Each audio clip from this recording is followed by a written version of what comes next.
Hello and welcome to a really alien episode of my 31 Days of Horror. Forgive the echo, I'm in a strange environment in someone else's house doing this from Manchester.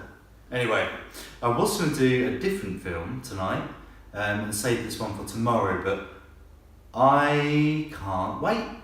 So tonight, on day 20, we're doing Halloween 2018. Testing 1, 2, 3. We're on. We're here to investigate a patient that killed 3 innocent teenagers on a Halloween in 1978. He was shot by his own psychiatrist and taken into custody that night, and has spent the last 40 years in captivity. Hello, Michael.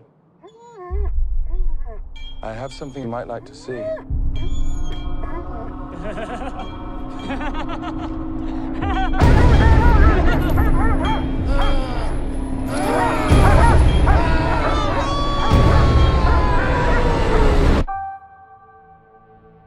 Everyone in my family turns into a nutcase this time of year. Yeah, I mean, your grandmother is Laurie Strode. She was almost murdered. Wasn't it her brother who murdered all those babysitters? No, it was not her brother. That's something that people made up. Do you know that I pray every night that he would escape? What the hell did you do that for? So I can kill him.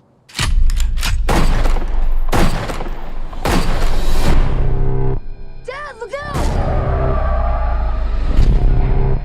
The bus crashed. Mom, what bus crashed?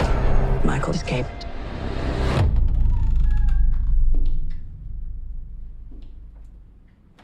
Excuse me, somebody's in here. Hello?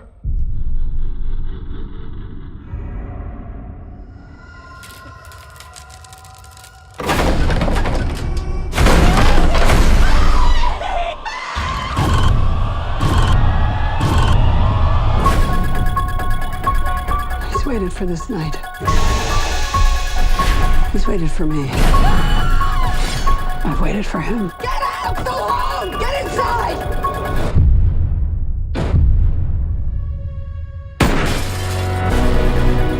You don't believe in the boogeyman? He's here! Michael! You should. Can you close the closet door?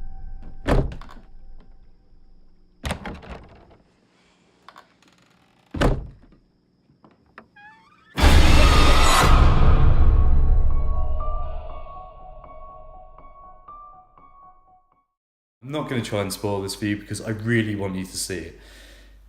But to just kind of cover the bases, as you've seen on the trailer, it's taken place 40 years after the original events of the babysit murders in Halloween.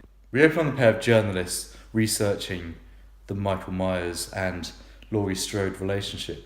And I just want to say, their accents are fucking terrible. Especially the woman. She speaks in a received pronunciation that would make the Queen blush.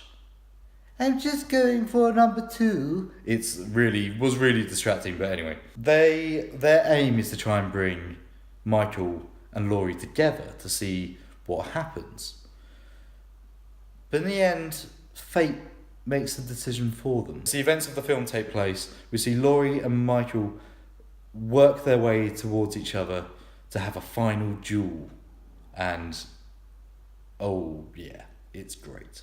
Meanwhile, you've got Laurie's daughter and granddaughter who are in Haddonfield. We see some relationship stuff, but again, not really that bothered about that. I mean, overall, this is a fantastic film and one I would recommend to anyone, especially fans of the originals. Actually, not just fans of the originals, I'd say people who maybe like the idea or like horror, but maybe who haven't seen the original. The reason I say that is this film seems to be a roundup of all the ideas of Halloween. There's references throughout, just dotted around. A lot of them aren't even made a point of. In one shot you see a couple of children in Halloween masks, and they're the masks from Halloween 3. It's small details like that really kind of made it work for me. What didn't work for me, however, was this incessant need to bring humour into horror films. This might be a Blumhouse thing, actually. In one scene in particular, something really scary happens. So scary, in fact, that it's the highlight of one of the old trailers. And it's immediately ruined by a comedy moment.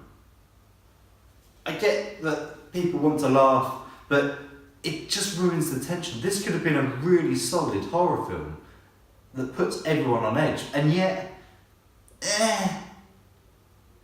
That said, what did still put chills down my spine, and every other part of me, to be honest, is the music.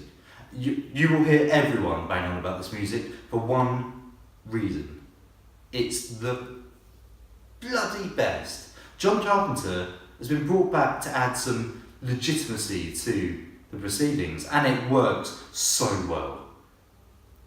At least 2 scenes I just sank in my seat and went, oh my god. This is a film you must watch this year. Do it, grab your friends, grab your partner, go on your own. I did, it was great. And just revel in this really solid horror Halloween film. Love it. See you tomorrow.